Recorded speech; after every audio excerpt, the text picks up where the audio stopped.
Well, as a change from our usual procedures, we're going to open this discussion with a few lines from Rudyard Kipling.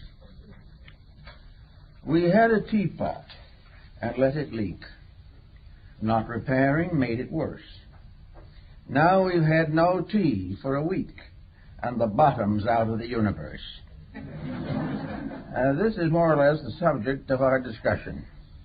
What's happened to the bottom of the universe? Always down through history, minorities have ruled.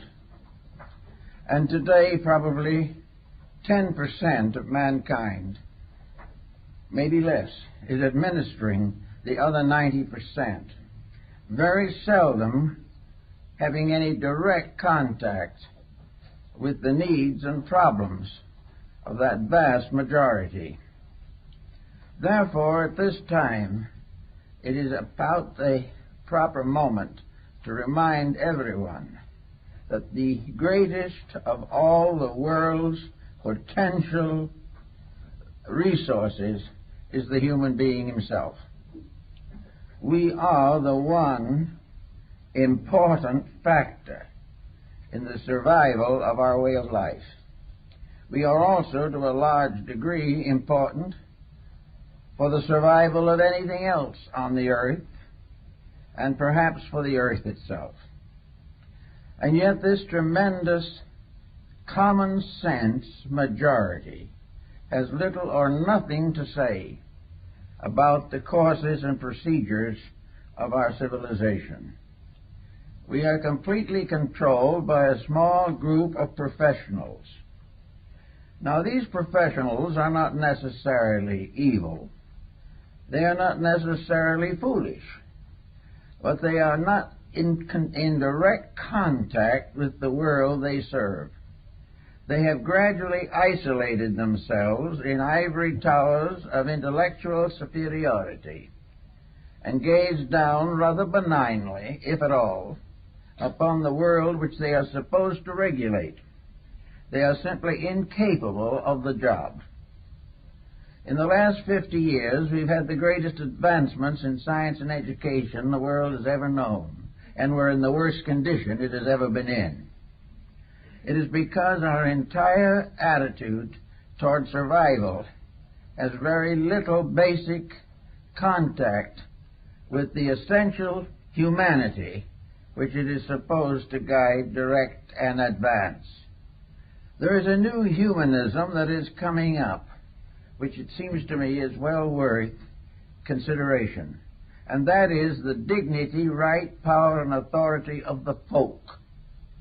The folk is the great mass of people, and in its own natural environment and with reasonable consideration, this folk is nearly always right. There is some basic value there, which expresses itself through the simple and natural interests of average persons. The average individual wishes to be a good parent, a good citizen, and a good child. He wants to live in a happy environment. He does not really cherish animosities.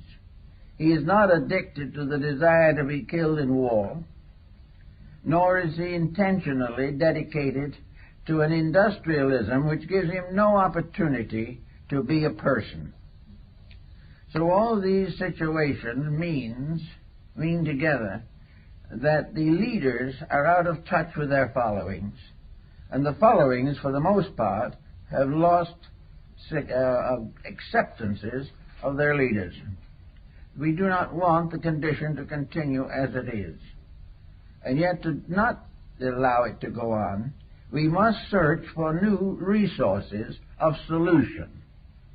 At the present moment, we are depending upon science to develop the nuclear resources of the world, but they have found no way of disposing of the nuclear waste which threatens to destroy us all. Thus, an attitude which permits this to occur that exceeds or excels its capacity to dominate the consequences of its contacts and contributions is simply no longer suitable to leadership. There has to be changes. And these changes can only occur when the human being realizes his inalienable right to be human, and that he has within himself potentials that are far more real than any of the intellectual superstructure upon which he depends today. Man internally is part of the universe. He is part of the enormous diffusion of energies. He is as much part of the great plan as a star or a meteor or a comet. He is, if he can go within himself far enough, he can find the laws of his own survival. But he has refused to have the opportunity to have this researching within himself. The moment he arrives in this world, he comes under the influence of this strange leadership of infallible errors with which we have all been afflicted.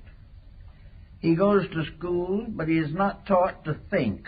He is not taught to use his own resources. He is told to accept, to read the textbook and come to the same answer. If he does not come to that answer, he will not graduate. And if he will not graduate or does not graduate from school, then he cannot enter the institutions of higher learning. And if he doesn't enter those and become proficient in the beliefs that they hold and become a willing perpetuator of the status quo, if he will not do all these things, he is an outcast. He is then regarded as simply being a mediocre person wandering around in vagaries. This type of situation is getting to be a little too difficult. We are all sympathetic as we see these great monuments rise to human ingenuity. We realize how young people can become utterly fascinated with computers, how they can also become entranced with the possibility of making a trip someday to the moon. These things are tremendous inducements and are passed off constantly as indications of progress. But no one is paying any attention to the sewerage. Out of these predicaments that we are passing through is a vast byproduct of waste, a byproduct of danger, of war, a byproduct of epidemical diseases, of disturbance of Earth's balance, of disruption of crops. All these things are the results of unthought out programs in which no one is interested in doing anything except landing on a planet somewhere else, and has no time or thought to take care of the planet that we live on today. Now, it's very hard to convince people that we should be more thoughtful in these matters. But as press report after each other, and many of them, show the difficulties and the dangers of all these situations brought home to us almost every day. Something should be done.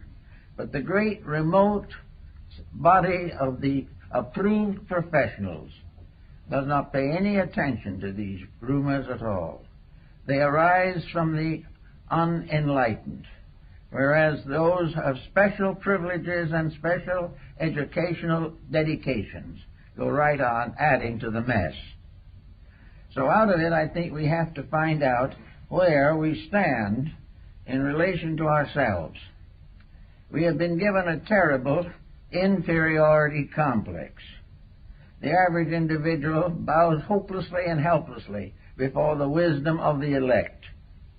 He is afraid to express himself because he will open his environment to ridicule. He is not sure of himself because he has been talked down from the time he was old enough to read and write.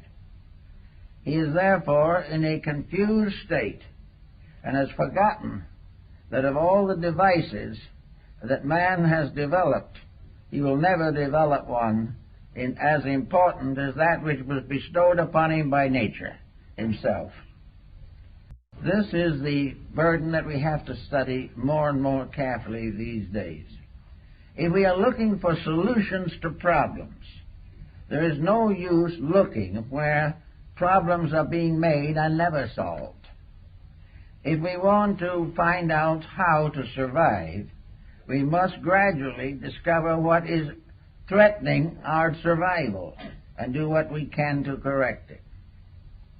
Somewhere within the individual, if he digs deeply into himself, there is a mysterious faculty that perhaps we can call common sense.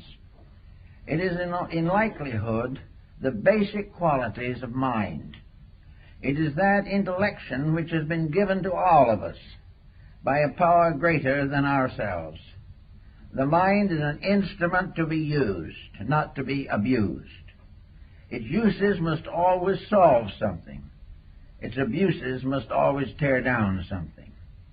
Now, the mind being a mysterious instrument which no one has been able to accurately define, and our higher professionals do not even attempt it, because to do so they would be forced to examine causes and factors they wish to ignore. But the mind remains as the one saving hope in this particular emergency. Somewhere within each individual is a kind of solutional power which should be cultivated instead of inhibited. The moment we find that a child has a mind to think with, we should help it to think with that mind. Thinking is very different from accepting somebody else's thoughts. Thinking is not to be gained simply by reading a textbook and agreeing with the author, or, for that matter, disagreeing with the author. The real fact of the matter is that every effort today is made to prevent the actual active positive use of the mind. It is being cultured to become an instrument. We are trying to make the mind into a robot. We want to have a mind that will serve situations that are essentially false. We want a mind that will agree with the prevailing policy, even though that policy is going nowhere. Actually, therefore, each of us must become capable of using the mind with which we have been endowed by a life greater than our own. Actually, the tendency to break away from the conventional and the conservative is growing every day. We are more and more aware that we are the victims of something that is not right. We realize as we stand closer and closer to the possible wars of the worlds that have been well dramatized in motion pictures, we know something is wrong, or these conditions would not and could not exist. They do not exist because humanity as a group wants them, or that they serve humanity in any way.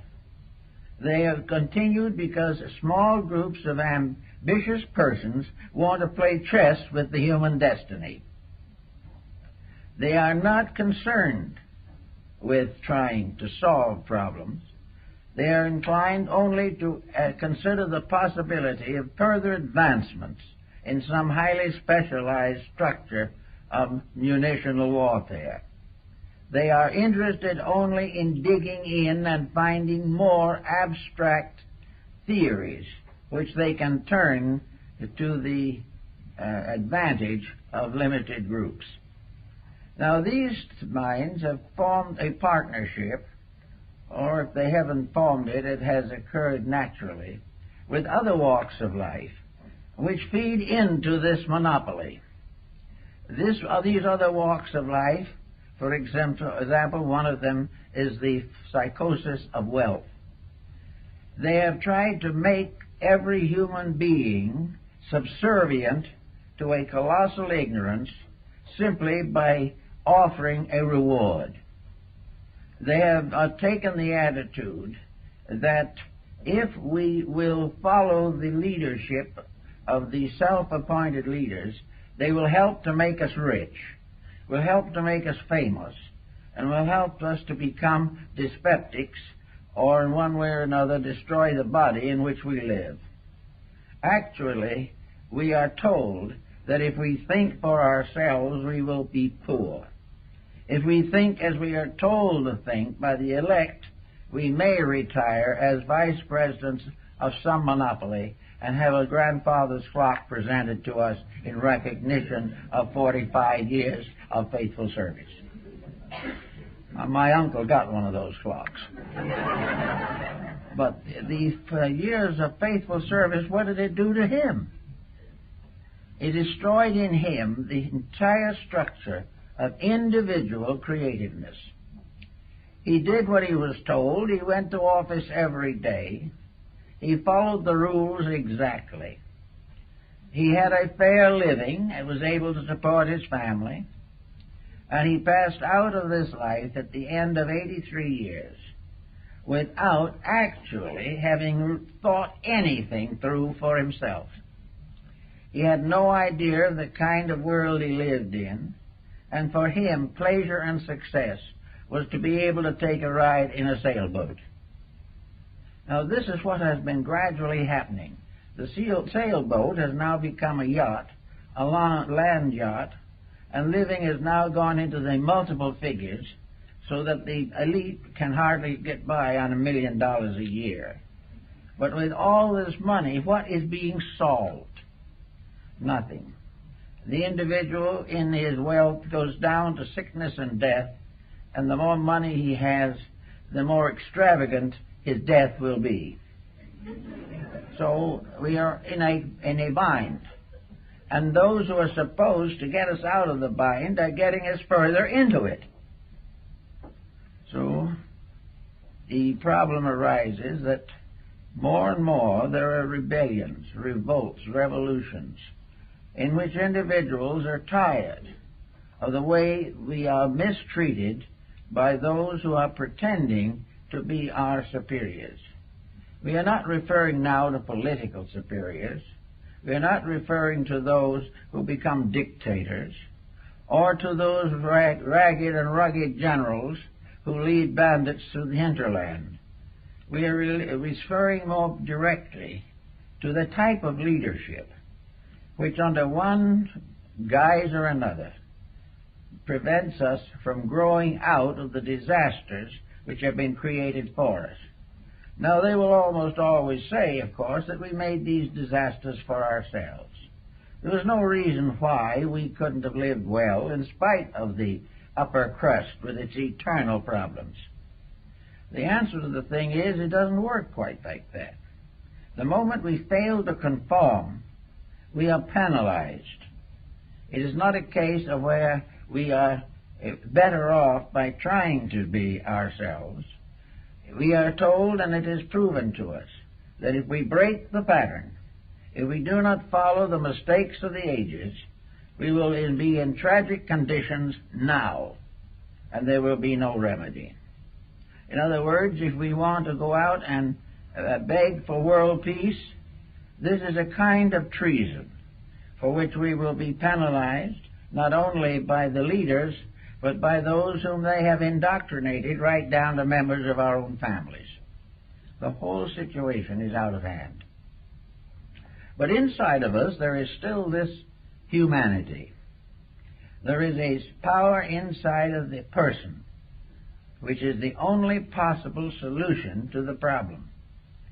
Each child coming into the world should regard it as an inalienable right that he has the privilege and the right and the inalienable need to become a person, to think, to use the faculties that he has gained fresh in other previous embodiments. Certainly he comes into the world capable of a contribution.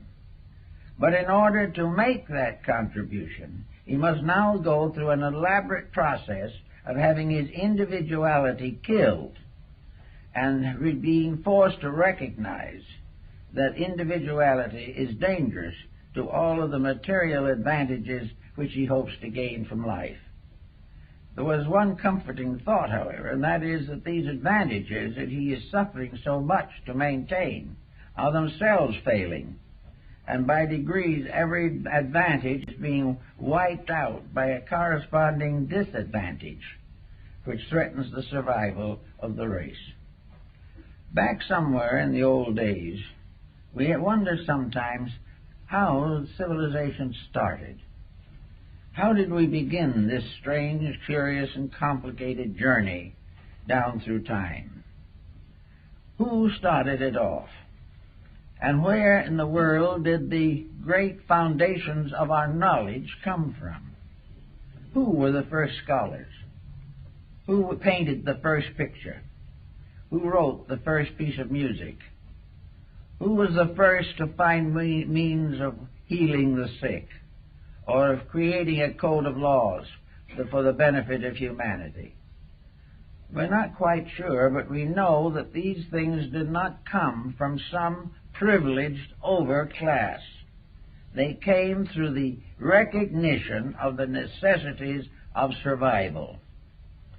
When Hammurabi created the Great Code of Babylon, which was to become the basis of every moral and ethical code that ever followed, he was not able to simply copy it from something earlier. It came out of the ordinary practices of the day. He lived in a world as we live in it, much more restricted, but still there were the token symbols of everything that was going to come. So he found out that people shoddied their goods, that they cheated each other, that when they built a house they did not put in the materials they had promised. And when they said they would do something, they did not keep their word. When no one was looking, they stole something. When someone else was not looking, somebody stole the man's wife. All the way along, there were injustices. So to meet the injustice, Hammurabi created a code of ethics. He said very simply, if you stole, you have to put it back and be punished. If the house doesn't stand up, the man who built it will be penalized, and if he does not make a good correction, we'll toss him in prison. Little by little, these common errors were smoked out, not because some one individual was greatly concerned in solving the problems, but because most people couldn't live with the problems until something was done about them.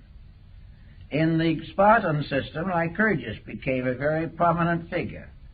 He found that the Spartans were rich and powerful and given to luxury, that they were now trotting about as though they owned the earth, that their morals were getting worse as their prosperity grew greater. So he decided to put the whole thing back into its old pattern, the way it was. And he created a system so strict in Sparta that he cut crime down to virtually nothing. And it was very simple. When difficulties arose, they were looked over carefully, and whoever was blamed had the book thrown at him. Probably a rock at that time. And he was punished properly. He couldn't hire a lawyer to get out of it. He couldn't talk himself out of it. He had to face the consequence of his own actions. And also, Lycurgus made self-discipline and the curtailment of luxuries the basis of national strength. Now, we don't particularly want to follow his example, but it doesn't seem that luxury today is improving as much. In fact, we are now suffering from all the ailments that Lycurgus decided he was going to cure. And for 500 years he did cure them.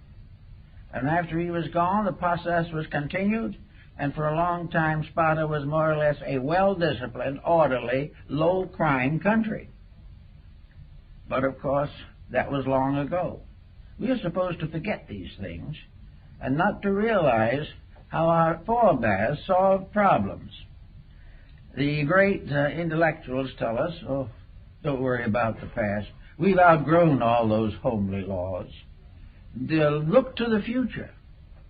And now people are beginning to look toward the future. They don't like what they see because the future doesn't look very attractive.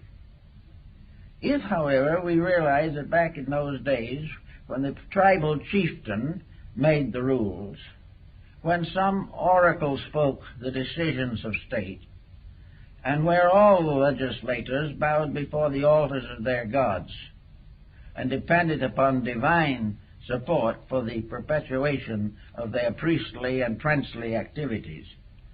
Things were quite a bit different. They were never perfect, but there were things that were happening all the way along that could have helped. In the midst of all of this, we also had the Mosaic Code. Now, Moses was not a graduate with a Phi Beta Kappa key. Moses was a wandering shepherd. Jesus never went to the university, but his rules, laws, and principles were greater, more noble, and more enduring than all of the accumulated intellectualism of the last 2,000 years. And out of it all has come a tremendous moral influence on mankind. Between Moses and Jesus, the foundations of the morality of the West were established. Both of these were simple persons, comparatively unknown in their own time, not leaders of any particular branch, but persons who had discovered the power of the individual to be right, and what that power could do in the long run of human destiny. So we have these codes, but as they interfere with our present programs of progress, we have a tendency to deny them. It is easy for the intellectual to refer to the mythologies of religion. It is very possible for the physicist to assume that the idea of God is an escape mechanism of the unintelligent. But at the same time, this escape mechanism was an escape, and the situation we're setting up doesn't seem to have an escape. We do not find the answers. We do not find something better to take the place of that which has been gradually run down by sophistry. We are not solving these problems. There are trends, however, showing up, and I think perhaps our international situation is going to contribute somewhat to them, in which the facts are becoming undeniable, and where we are no longer going to listen to the type of thing that we have been hearing for so long. We're not going to allow education to simply prepare us to be animated robots, that we are not going to fall into the old patterns and stay there forever. Even 50 years ago, we had mental freedoms that we do not have today, and our debts were much lower than they are now. The efforts to pass on a sophisticated theory of life has dismally failed. It was discovered, and this fact was clearly proven in the recent effort of the People's Republic of China to make the great leap into futurity. They made the leap and fell flat on their faces. It was a complete, dismal failure. They had decided to cut off forever all relations to the past. They were not going to listen to the sages of old anymore. They were going to become completely emancipated. They were going to live only for the future, under the dictate of a small group of politicians. The thing was so tragic that it will probably never be repeated again, because no one will have the nerve to go through it. And so, in the end of the great leap into future, Confucius returned and became one of the most powerful forces in the development of modern Chinese communist policy. The same happened in the Tibetan misery. The Chinese themselves are now apologizing for it. All of these great moves, these tremendous upsurges of power, this determination to conquer somebody or destroy them, this willingness to sacrifice men, women, and children for the advancement of some kind of political theory. This type of life is not productive of anything except distress. Now, we're not in the moment likely to have a grand emancipation from all this, but we can and do sense the need for an approach that is more basically sound. If, as individuals, enough of us can live this better approach, it will certainly affect the survival of the whole race. Because if a small group can get the firm establishment of realities, they can create a tremendous influence, because these realities are what everybody hopes for, everybody longs for, and everybody believes in, even if they have been told not to believe. So we take each person, we say, now, inside of us, there is a governing power. A governing power that, if we give it a chance, will carry us with reasonable security through the days of our years. This is something that we are born with.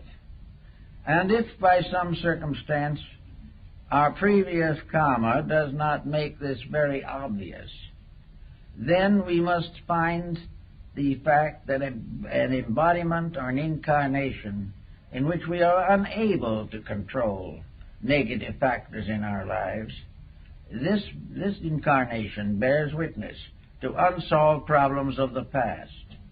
It means that the person who has a disposition that is difficult, unpleasant, or unstable must work harder, because it is the evidence of previous mistakes. It is the evidence that this individual has lived by compromise for a number of embodiments, and finally cash karma has caught up with him. And he has to, for his own survival, work that much harder to prove that he can conquer his own mistakes. He did not conquer them in the past, so they now appear sometimes as though unreasonable and unjust. But he must face them. Normally speaking, however, wherever a person is faced with a problem, a natural problem, he is also inwardly aware of the natural solution. He may not want that solution, he probably doesn't, but it's there. If this person is properly trained in childhood, then we may hope for better things. But the new generation, if it is not to be created into a team of robots, will have to start early to become aware of its own self-individuation. So in childhood, in early childhood, the child must receive the inspiration of constructive thought. We must all learn, whether we want to or not, that the little despotisms on this planet have no permanent significance. The mistakes that we are making are just evidences of failure, and they will never win, and the wrong views will never succeed. That the actual problem will always be the same. Truth must survive and must finally conquer all forms of untruth, must ultimately become the basis of an enduring way of life. Nearly all nations were created by an effort to escape from the tyranny of some preceding power. After a while, the new nation becomes a tyrant in its own right, and so the miseries go on until we begin to search for the cause within people. Now, in the last 60-some-odd years, I've known a lot of people, and I've worked with a good many of them in one way or another to try to help them to straighten out the problems of internal living. Most of these persons are in a daze. They do not know why they are suffering. They do not know what they have done that was wrong, because all they have done is what everyone else is doing. And this in itself makes it right, although everyone is in the same trouble. People do not like to realize that when they live badly, simply because others do, they must sometime face the sorrows that those others must likewise face. The person has to gradually work for an individual integrity. Now, we may say that most people today are not strong enough or enlightened enough to work out an elaborate plan of personal salvation. This was known and has always been known, and it's because of this that the sages and prophets have come to mankind. The most important thing for the individual, whether he be an electronic physicist, whether he be an astronaut in space, or whether he be down on earth building a house or working in a store. Each individual must realize that regardless of anything, nature's rules will not be broken. And the most important of these rules that we can recognize today are the Ten Commandments. That there is no way of breaking them successfully. That no scientist has ever been able to create something to take their place. He can ignore them, he can deny them, he can write violently against them, and yet they operate and he fails. Therefore, we have these commandments, which have more or less come down to us as family truisms. They're available to everyone. And so are the teachings of Christ, the teachings of Buddha, the teachings of Pythagoras, of Plato, of Lao Tzu. All of these teachings are basic. There is not one of them that came from an academic source. They all came from a dedication of an individual internally enlightened to the service of his fellow men in trouble. Therefore, there is no evidence that great scientific achievements will ever take the place of the Ten Commandments, or can deny them, or can create a civilization that can endure without them. Yet today, to most part, religion, which has become associated with these problems, has difficulty in surviving the pressure of science. The only way in which it has been accomplished at all is that religion itself has highly modified its own beliefs and goes very lightly onto the subjects of the Ten Commandments, allowing more and more freedom of the individual and the greater hope of vicarious attainment, that the individual will ultimately be saved, not because of his virtues, but because of his memberships.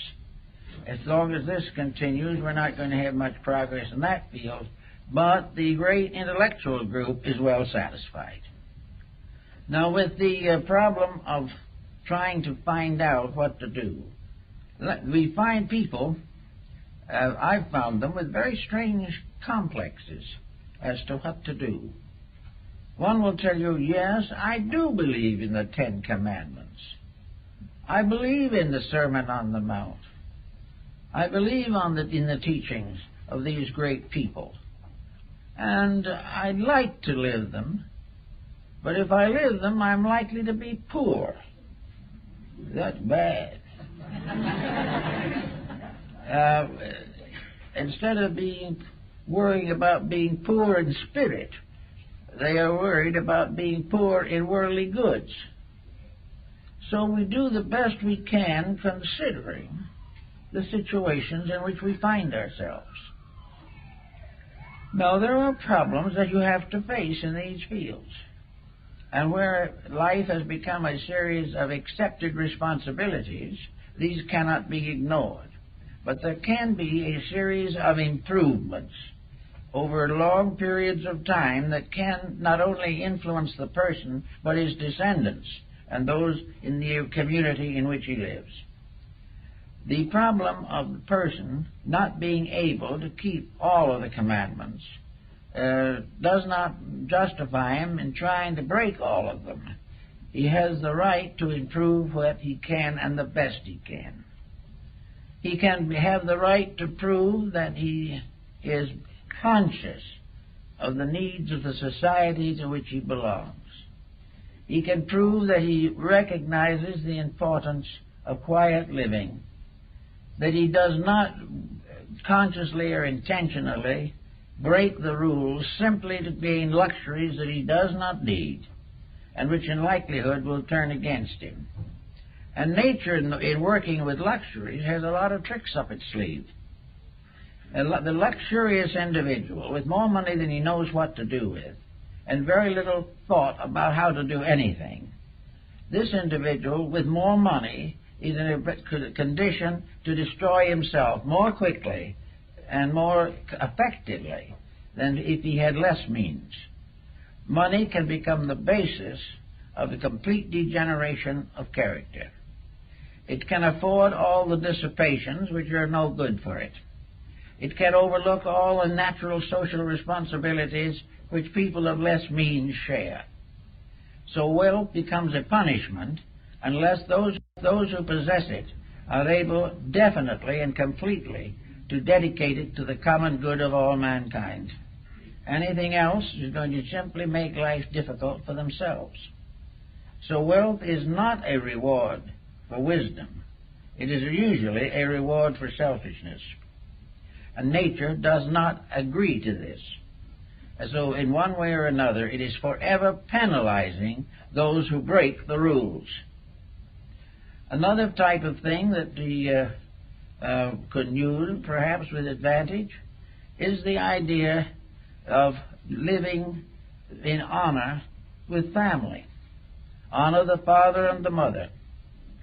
This is, of course, practically ceased in a highly intellectual civilization. No one has time to honor anything. Only time enough to remove all possible obligations and responsibilities and live as free as they can. Therefore, family, for lack of that, for lack of the little horseshoe nail, the nation was lost. Because, as Confucius points out, when the family fails, the entire empire is ready to collapse. So as more and more homes fail today, more and more troubles accumulate. Juvenile delinquency, crimes of all kinds, vicious misuse of funds, all these things, unreasonable fees for various services, all represent the failure of ethics to control. When ethics fails, evil moves in, and everything that is corrupted ethically will ultimately corrupt the society to which it belongs and fall in dismal failure amidst its own corruptions. So, the old rules were tested by the trial of ages. They were not brought down by some small group of superior persons. They were part of the human experience. Now, we have built ourselves now one of the most intimate human experience situations that it is possible to imagine. It is becoming obvious that human experience is telling us that we're in serious difficulties. Now, this does not mean that every individual is going to be destroyed by the common troubles of his day. The Scripture also tells us that no thousands can fall on the right hand and thousands on the left hand. The just man shall not be moved. If we are right, we are protected by the one armament that will hold, rightness. If we are right, we will achieve what is necessary, and we will arrange or set the foundation upon which our future embodiments will function. Now, if we could hope, as the materialist does hope, with very little scientific proof to support him, that when this world ends as far as we are concerned, when we come to the end of this small span of life, that we shall cease to exist forever, that no one will ever know or care what we did, and we will never know what happens to the world we leave behind, because there won't be any more of us. This is comforting to the individual who believes that in this way a bad conscience can be absorbed into oblivion. But we are sure of this. In fact, it is becoming more and more reasonable to assume that the human being is a reincarnating creature, that he has lived before, and in living before made some progress and some mistakes, and he will live again to make some more progress and correct a few mistakes. The whole situation, therefore, rests upon a different foundation. The individual is never going to escape the weaknesses of his own nature except by correcting them. Now, the philosophical insights do not warn the person that a terrible perdition awaits him. He is not going down to some horrible inferno to be tortured to death forever, while glorious Christians on a bridge of love wish him luck. The situation is not this at all. The individual will have to face the consequences of what he's doing now. And death is not going to end any part of his inner life. His inner life is a stream flowing from embodiment to embodiment. And to the degree he unfolds and strengthens it now, he will have a better time. And the improvement will begin now, but will not end now. And the achievements that we make in the terms of dedication and integrity will be with us forever, because we have lived better. And because we have lived better, and because we are better people, a better world will slowly emerge from this confusion. A world which depends for its survival not upon scientific juggling of natural laws, but upon the integrities of people coming into birth with a firm resolution to get along with each other. Every form of intemperance, of intolerance, must be corrected in the individual. Now, if we suppose that with some terrible catastrophe, a large part of humanity should be wiped out, well, the real answer to that is that nothing is wiped out. That the individuals who apparently leave here will be somewhere and will be back in due time. And they will live then according to what they did to cause the trouble or what they sacrificed in the hope of curing the trouble.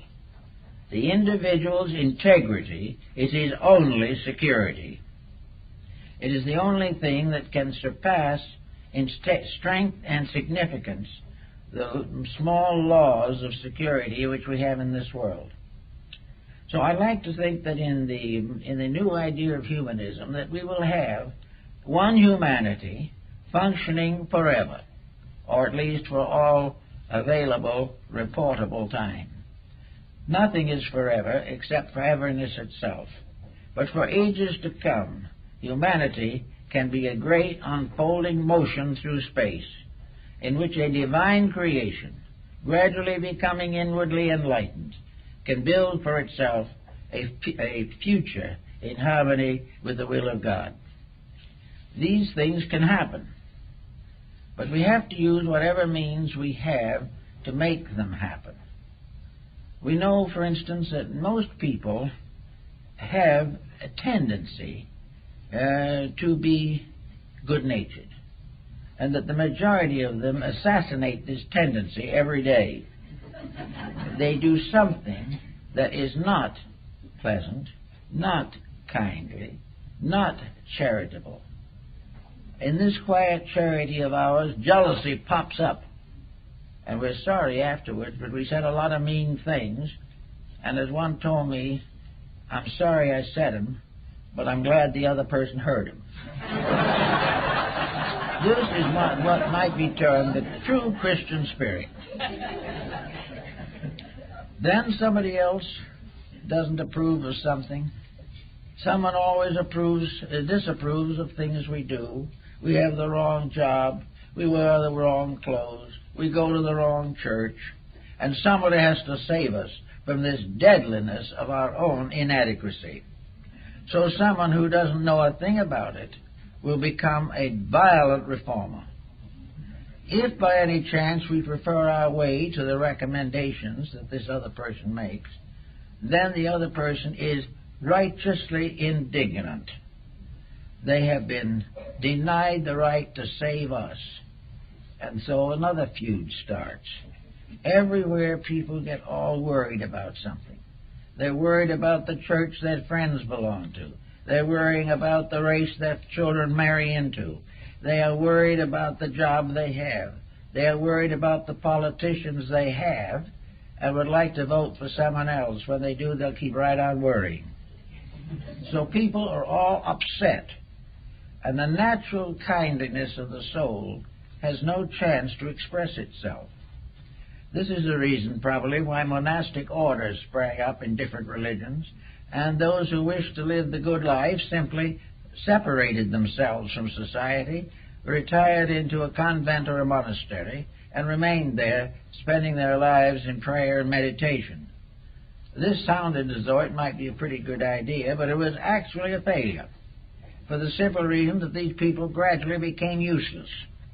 They did nothing for anybody except try to save their own souls, which was a mistake.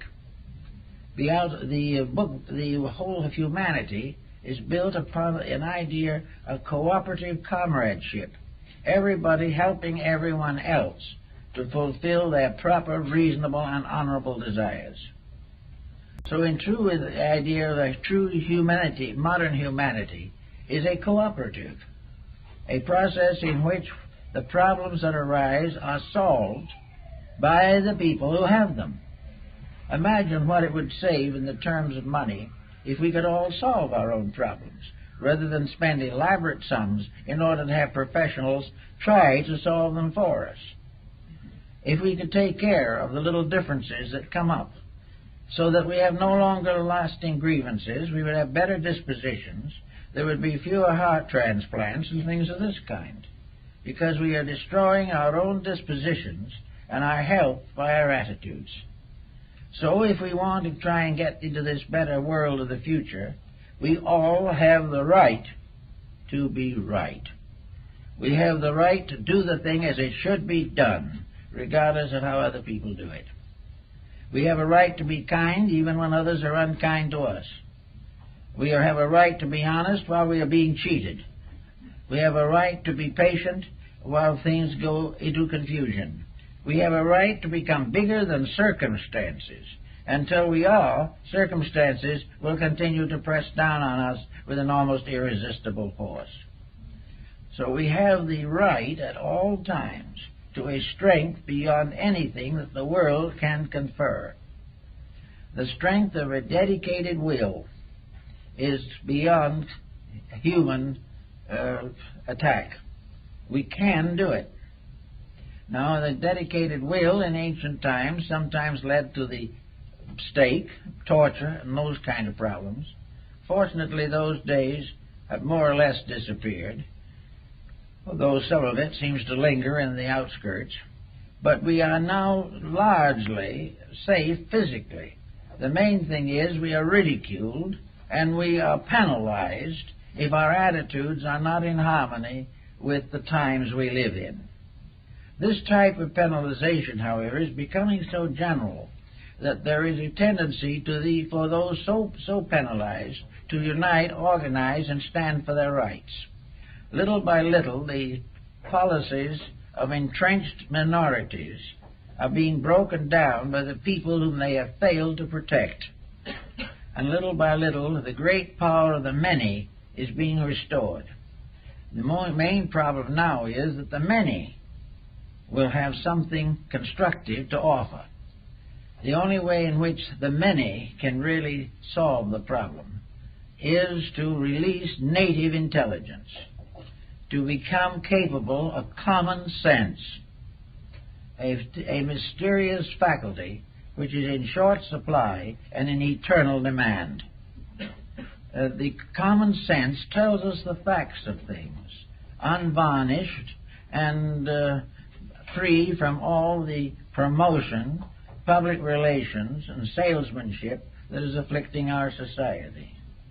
Common sense tells us that we should not spend more than we make. Common sense prevents us from splurging in times when economy is indicated. Common sense tells us that if we live poorly, as Ben Franklin pointed out, we will not have the penalties that we will suffer if we live richly and lose everything we have. All of these points come into common sense. The fact that a person knows that when he's cruel, he's wrong. That he knows when he's selfish, he's wrong. Knows when he hurts other people, he shouldn't. And knows that when he is wrong, he will apologize. And that he will live within his means, and that he will bring to his family, or their families, all of the ideals and integrities that will help to build them into a closer unity. All of this also demands, whether we know it or not, or care for it or not, that each individual shall have some kind of a religious life. A religious life is not a superstition. Materialism is a superstition. The individual who believes that those who have never done it are suddenly going to do it are superstitious. Actually, the great strength and security of humanity is in the inward realization that there is a power that man cannot pervert, and that this power has never been revengeful, that this power has never tried to hurt anybody. This power is a kind of a universal law, benevolent in every aspect, working constantly for the improvement and salvation of all that lives. But this law is real. Those who break it feel it in the form of punishment. They feel this law suddenly standing against them and injuring their private projects and their personal wishes. But if we have one great divine benevolent principle at the source of life, if we can realize this, and if we can survive the skepticism of persons who know nothing about it, we can have a great strength. In Japan, one of the Buddhist sects is given to making pilgrimages of various kinds. And in pilgrimage, the pilgrim walks from one shrine of his sect to another, wearing his broad-brimmed straw hat. And on the straw hat is a monogram, which says that he is never walking alone, that he is making this journey with another, and that other is Buddha. That wherever he goes, whatever he does, the other is with him. The other meaning truth, meaning integrity, meaning righteousness, is with him and always will be. This lack of isolation seems to be very important in some religions and in many Christian sects. The idea that truth is not distant, that the love of God is not something saved there far off in space for the members of one denomination, but that always in everything we do, deity is present because it is the root of ourselves. No one can be alive without deity being there. And when life here ceases, deity goes on with the deceased into another dimension of life. So always having with us the power of infinite good and the power of infinite love, we should be able to do a little better in meeting the daily problems which may cause irritation or dissension. All we have to do is keep the rules. We have to keep the ethics, keep the integrities. We have to be kind. We have to represent our understanding of compassion. We have to be slow to criticize the acts of others because of the mysterious limitations within ourselves. But little by little we can gradually get to a point where some of the common mistakes that are not only making us trouble, but through us the whole world, we can escape from this net of our own compromises, that we do not have to compromise. We can do it right in the first place if we really want to. Now, people who do not understand these things do not really want to change. I know people whose great joy in life is nagging someone. Nothing else seems to really supply them. But if you took those persons and analyzed them, you would find there's something wrong inside. And here psychology comes into the situation, but mostly in a half-baked manner. The individual who doesn't like anyone goes to an analyst to find out why, and he gets a definition which is probably essentially true. That he is that way because of incidents in his own previous life, which he have been submerged, and which are now fighting their way to the surface at the expense of his present disposition.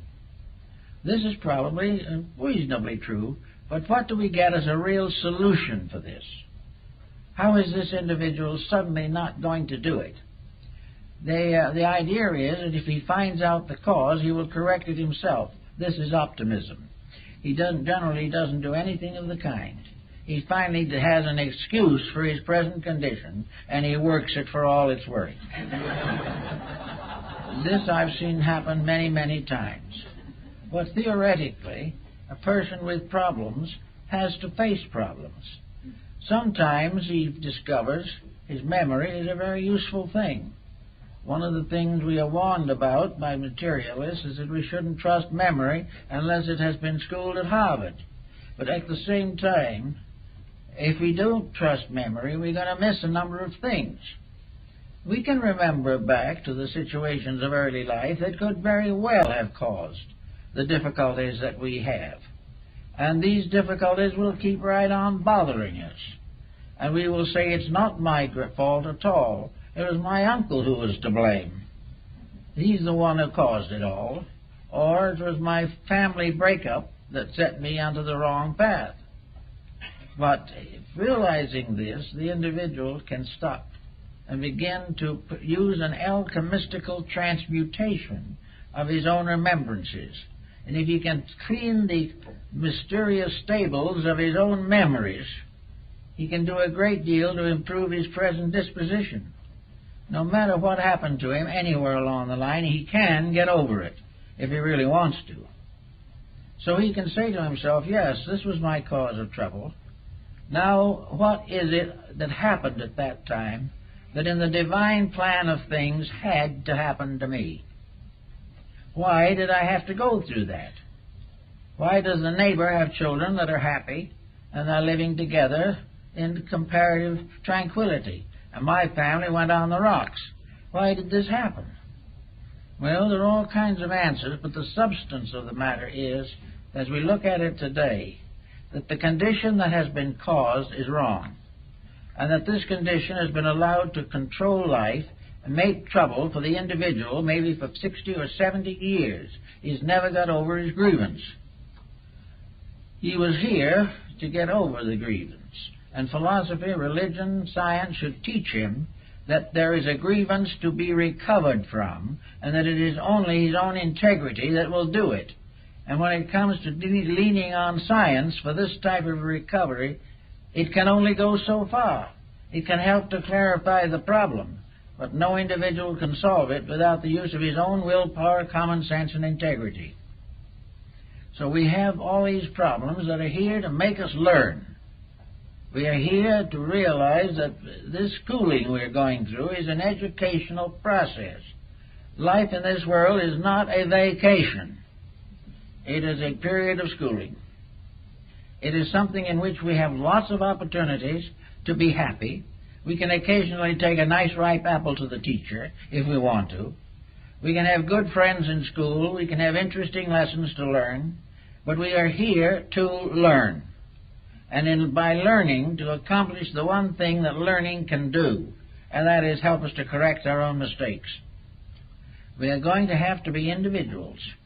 We're going to have to be elements in a new type of humanistic society, one in which each individual assumes a responsibility for his own conduct, and will keep on assuming that responsibility until his life is devoid of any of the intemperances that cause him to be in trouble. The alcoholic, the drug addict, all of these types of people have simply flunked an examination. They have had an opportunity to do something with their life, and some disappointment, some disillusionment destroyed it. I know one case in which a family was ruined for an entire generation because one of their children didn't do what the parents wanted. Well, what the child wanted to do was not essentially wrong. He simply wished to have an opportunity to think for himself, and the family decided that if he did not think their way, he was a heretic. So they consequently took him, threw him out of the house, and that man did not see his parents for 30 years, simply because he did not want to think their way. And what he wanted to think was not in any way wrong. It was simply the right to live his own life as constructively as possible, whereas the parental viewpoint was that he could never live a constructive life without complete obedience to the instruction of his ancestors. All of these problems come back time and time again. And as they all go along, one way or another, they cause a certain obscuration that is rather important. At a time when the whole world is in trouble, where no one seems to be quite certain what should happen next, why is it not possible for the private citizen to at least gain certain securities from world conditions. If we really understand life, we can learn from this situation. We can gain new strength for proper integrities. If we have been a little intolerant in our religion, we can look around and see today what happens with intolerance in religion, what it is doing to millions of people who are murdering each other in the name of divine love. If we want to know what's wrong with our economic system, we can find out. We can see how a complete addiction to the profit concept with no consideration for values or for moralities or ethics, that money being the only suitable reward for anything, we are all moving inevitably towards bankruptcy.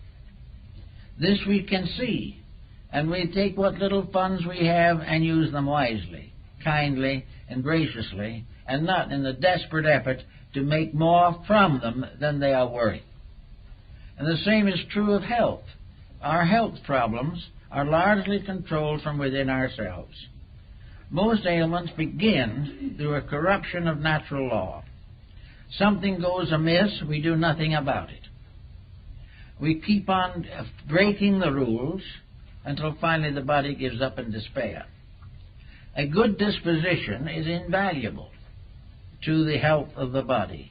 The nagger, the critic, the individual constantly on the ragged edge of unhappiness or antagonism, was bound to suffer physically as a result.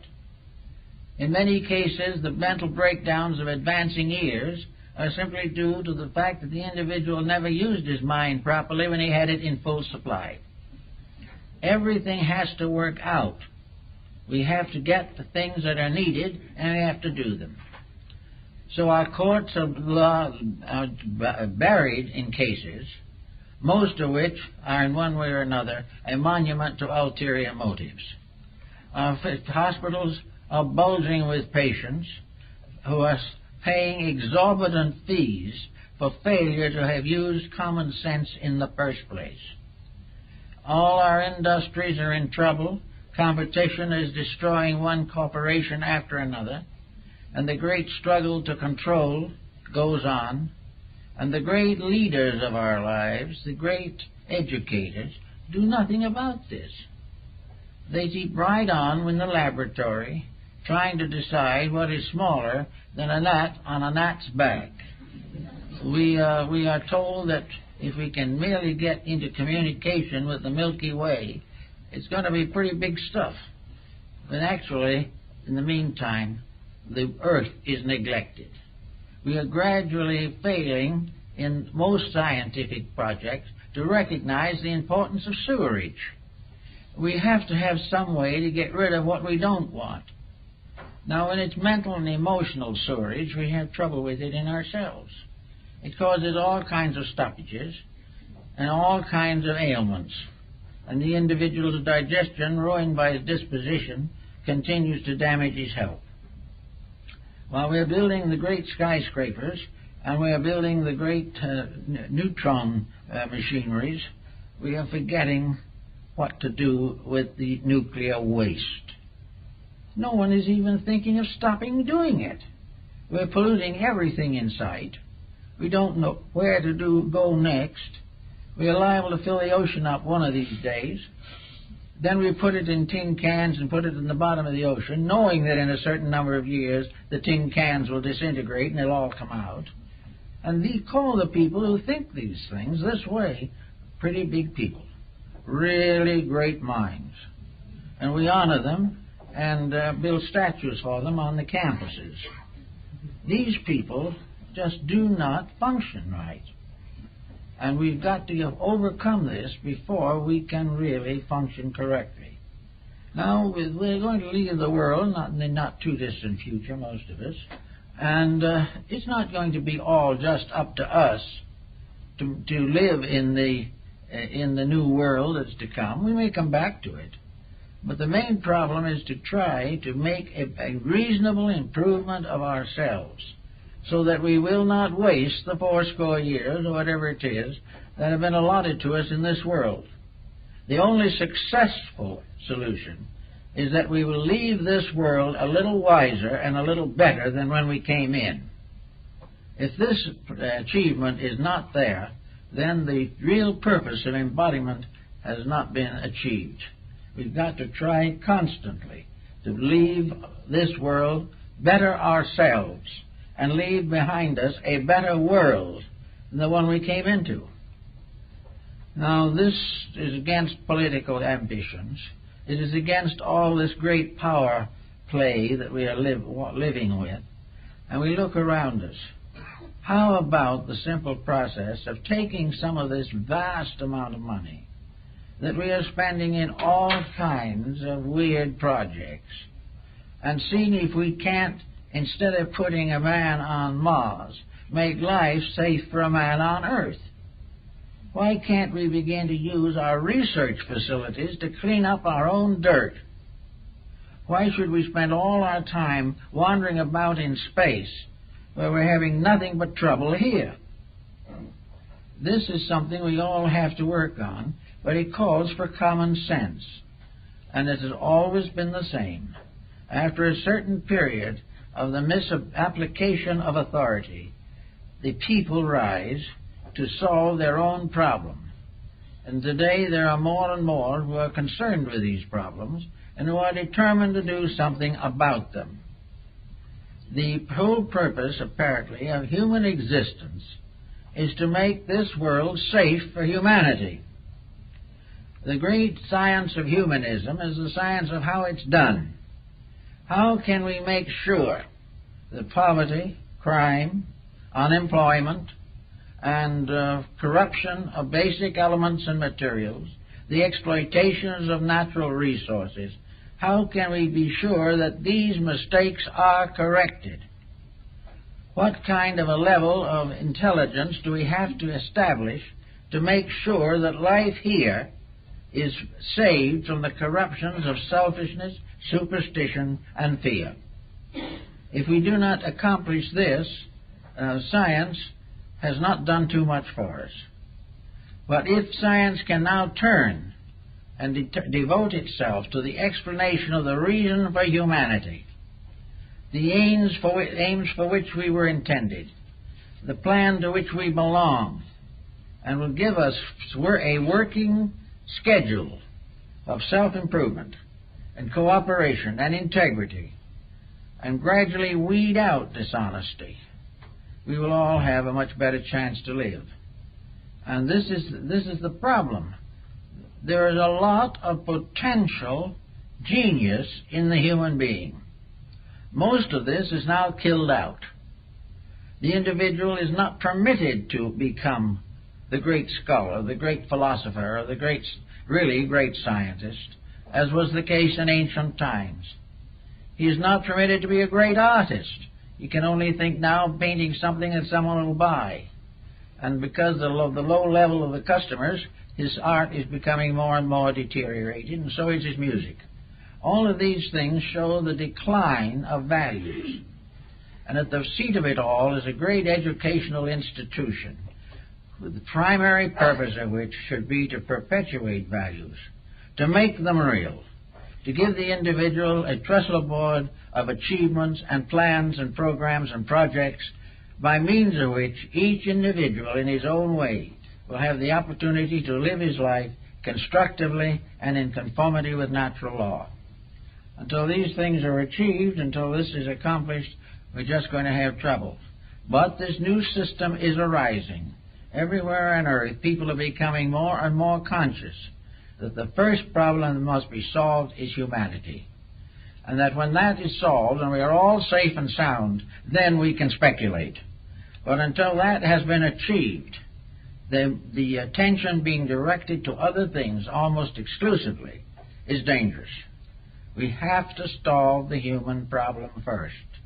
And the only way we can do it is to bring it into harmony with natural law. For nature knows how we should solve it and always has. When we departed from natural law, we got into trouble. When we can go back again and find out where the mistakes were and get the ship of state back on the proper course of life, we will find that things will work out reasonably well. Well, that's it.